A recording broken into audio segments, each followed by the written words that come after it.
টালমাটাল ইউনুসের বাংলাদেশ, একদিকে জর্জ সোরসের সাথে মিটিং এবং অন্যদিকে আপনারা জানেন যে রাশিয়ার রুশ রাষ্ট্রদূত, বাংলাদেশের রুশ রাষ্ট্রদূতের সাথে এই ছবি যথেষ্ট জল্পনার কারণ হয়, যেখানে রাশিয়ার মতন দেশ তারা এখনো মনে করছে মুজিবুর রহমানের দেশই বাংলাদেশ। মানে মোহাম্মদ ইউনুস একদিকে আমেরিকাকে চটিয়ে দিচ্ছে, একদিকে রাশিয়াকে চটিয়ে দিচ্ছে, এবং মোহাম্মদ ইউনুসের দম নেই রাশিয়াকে বলার যে মুজিবুর রহমানের ছবি কেন তোমাদের অফিসে রয়েছে। এবং রাশিয়া এবং বাংলাদেশের সেনাপ্রধান তারা নির্দিষ্টভাবে মুজিবুর রহমানের ছবিকে ব্যাকগ্রাউন্ডে রেখে, দেখুন ভালো করে, আমি যদি ফুল ফ্রেম দেখাতে বলি পিসিআরকে, দেখুন এই ছবি স্পষ্ট বার্তা দিয়ে দিচ্ছে। এই ছবি ফুল ফ্রেম যদি আমি দেখাতে বলি, দেখুন এইবার মুজিবুর রহমানের ছবি পেছনে রেখে যে মুজিবুর রহমানের ছবি ভাঙচুর করা হয়, মূর্তি ভাঙচুর করা হয় বাংলাদেশ জুড়ে, সেখানে স্পষ্ট বার্তা দিয়ে দিচ্ছেন বাংলাদেশের সেনাপ্রধান জেনারেল ওয়াকার যে তার আপত্তি নেই মুজিবুর রহমানের ছবির সামনে একটি নতুন ছবি তোলার, তার আপত্তি নেই রাশিয়া যে তাদের দপ্তরে মুজিবুর রহমানের ছবি রাখছে বাংলাদেশে যে দূতাবাস আছে সেখানে। স্পষ্ট বার্তা। নরেন্দ্রনাথ বাবু, আবার আপনার কাছে আসছি, আপনারা বুঝতে পারছেন না মোহাম্মদ ইউনুসের হয়ে আপনারা ঝোল টানতে গিয়ে আপনাদের সাথে এই মুহূর্তে ভারত নেই, আপনাদের সাথে আমেরিকা নেই, আপনাদের সাথে রাশিয়াকে আপনার দম হবে না বলার যে মুজিবুর রহমানের মূর্তি বা ছবি কেন রাশিয়া এখনো রেখে দিয়েছে। আরে আপনার নাম নরেন্দ্রনাথ নাকি? আপনি এত লাফাচ্ছেন কেন? কি এই মুহূর্তে কি শাক চিংমং শাক বাবু? আপনি এত আমি নরেন্দ্রনাথ বাবুকে এইভাবেই আপনারা অন্যদের কণ্ঠরোধ করেন। করবেন না, এটা করবেন না। না, আমি কারোকে ব্যক্তিগতভাবে কোনো ধরনের আক্রমণে আমি যেতে চাই না। না, আমি নরেন্দ্র বাবু, এটা কি চলছে? আরে আপনারা এবার তো নামুন মাঠে।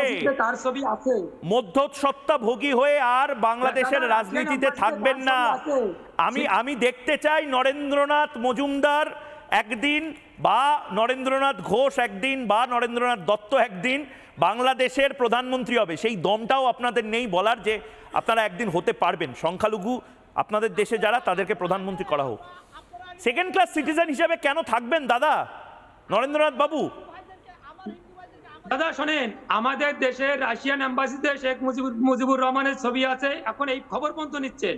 কিন্তু আমাদের সবচেয়ে বড় কষ্ট, বিগত 17 বছরে আমাদের রাস্তাঘাটে ঘটে যাওয়া খবরগুলো যদি নিতে, তাহলে হতো না। হ্যাঁ, রাস্তাঘাটে ঘটে যাওয়া খবর নিচ্ছি তো। আপনাদের ট্রেন চলছে না, আপনাদের গোটা দেশে ট্রেন ধর্মঘট। এর থেকে লজ্জার কিছু হতে পারে না দাদা। আপনারা এখানে এসে একটু, আপনারা ভিসা নিয়ে প্রপারলি, চোরের মতন আসবেন না, প্রপার ভিসা নিয়ে এখানে এসে দেখে যান, ভারতবর্ষের ইনফ্রাস্ট্রাকচার দেখে যান। একটা দেশে ট্রেন চলছে না, আপনারা শান্তভাবে বসে আছেন। আপনি আমাকে দেখতে আসবেন, কি দেখবো? আপনি আমাকে ফলো করতে আসবেন। আমাদের ডক্টর মোহাম্মদ ইউনূস বলছে যে বাংলাদেশের তরুণদের এমন উচ্চতায় নিয়ে, আপনাদের বস্ত্র শিল্পটা চলছে, আপনাদের বস্ত্র শিল্পের যে মার্কেট ছিল, আপনাদের গার্মেন্টের যে মার্কেট ছিল, সব তো অন্য দেশে চলে যাচ্ছে। প্রধানমন্ত্রীর অধীন না পারলো আমি বাংলাদেশের মন্ত্রী হব। আপনি লিখে রাখেন, আমি মন্ত্রী হব। আপনি মন্ত্রী হবেন, খুব ভালো হবেন, খুব ভালো। আমাকে ডাকবেন, আমি আপনাকে মিষ্টি খাইয়ে আসবো। মন্ত্রী হওয়ার পরে প্রথম রসগোল্লাটাও তো ভারতের টাকায় কিনতে হবে, সেটা আলাদা বিষয়। আপনি বলুন ভারতবর্ষে মাইনরিটি কমিশন থেকে মাইনরিটি মিনিস্ট্রি সবকিছু আছে, আপনারা কি পেয়েছেন? দালালি করেন কেন আপনারা? আমাদের মাইনরিটি সংখ্যাই নাই। ওই শেখ হাসিনা 2001 সালে নির্বাচনে, শেখ হাসিনা তো চলে গেছে। এখন বলুন এই মোহাম্মদ ইউনূস কি দিয়েছে আপনাকে? দেখুন, এই দালালিগুলো করবেন না। সনাতন সম্প্রদায়ের, আপনি কুম্ভ মেলাতে আসুন, আপনাকে আমি বোঝাচ্ছি। সংখ্যালঘু আইন করবে, সুরক্ষা আইন করবে, কিছু শেখ হাসিনা দেয় নাই। ও দালালরা শহীদ মিনারে চিত শুয়ে পড়ছে, দীপাবলি চক্রবর্তী চিত শুয়ে পড়ছে, রানা কায়দা শুয়ে পড়ছে। আরে আপনি কি পেয়েছেন? শেখ হাসিনা আসেন আপনাদের এই মুহূর্তে আরেকটা ব্রেকিং নিউজ আসছে উপদেষ্টাদের। আরে আপনাদের দেশে 300-400 কোটি টাকা খরচা হবে জাতীয়। আমি ঝন্টু বড়াইকের কাছে যাব। আচ্ছা বলেনি, বিমলদা বলেনি।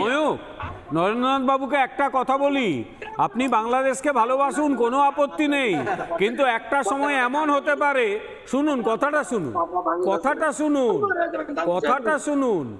এমন হতে পারে ভারতে এসে কোনো ক্যাম্পে থাকতে হতে পারে, ওখান থেকে তাড়িয়ে দেবে। আপনাকে একজনের নাম বলি, স্বাধীনতার পরে সেই লোকটি পাকিস্তান বেছে নিয়েছিল, তাকে পালিয়ে এসে এখানে থাকতে হয়েছিল। তার নাম জানেন? তার নাম জানেন? দেখুন, আপনাকে না ভারতে এসে কোনো ক্যাম্পে লুকিয়ে থাকতে হয়। যা অবস্থা হয়েছে আপনাকে ভারতে এসে না কোনো ক্যাম্পে থাকতে হয়, তাই আশ্রয় দেব বলে দিচ্ছি। আমি একবার দিয়েছি আপনাকে। হ্যাঁ বলুন জন্টু বড়াই, টেকনিক্যাল ব্যাপারে আসুন। কি করব, আপনারা তো পড়াশোনা করেন না। জন্টু বড়াইয়ের কাছে আসি, জন্টু বড়াইয়ের কাছে আসি। এই ভদ্রলোকদের মিউট করো, কারণ এরা তো নিজের দেশের পড়াশোনাটাও করে না, আমাদেরই বলে দিতে হয়, কারণ আমাদের তো স্থিতাবস্থা রাখতে হবে এশিয়ায়। শুনুন, আইএমএফ তাদের চতুর্থ কিস্তি, লাস্ট কিস্তি বাংলাদেশে দিতে না পারার জন্য আগামী 70 কোটি মার্কিন ডলার বাংলাদেশ চেয়েছিল, না করে দিয়েছে। এর শর্ত হিসাবে বাংলাদেশকে বলেছে আপনারা আভ্যন্তরীণ কর বাড়ান বা বিদেশি মুদ্রার ভান্ডার বাড়ান। ইউনিস বেআইনি ভাবে ভ্যাট চাপিয়ে জনগণের উপরে আর্থিক বোঝা চাপিয়েছে। সংবিধান পাল্টে প্রধানমন্ত্রীর ক্ষমতা খর্ব করে রাষ্ট্রপতির ক্ষমতা বাড়িয়ে নিজে আসীন করার চেষ্টা করছেন। এই জব সোরাসদের মস্তিষ্ক প্রসূত, এরা চীনের কাছে আমাদের গিরিপিগ করতে চাইছে। এই সহজ সত্যগুলো জনগণকে জানতে দিচ্ছেন না কেন?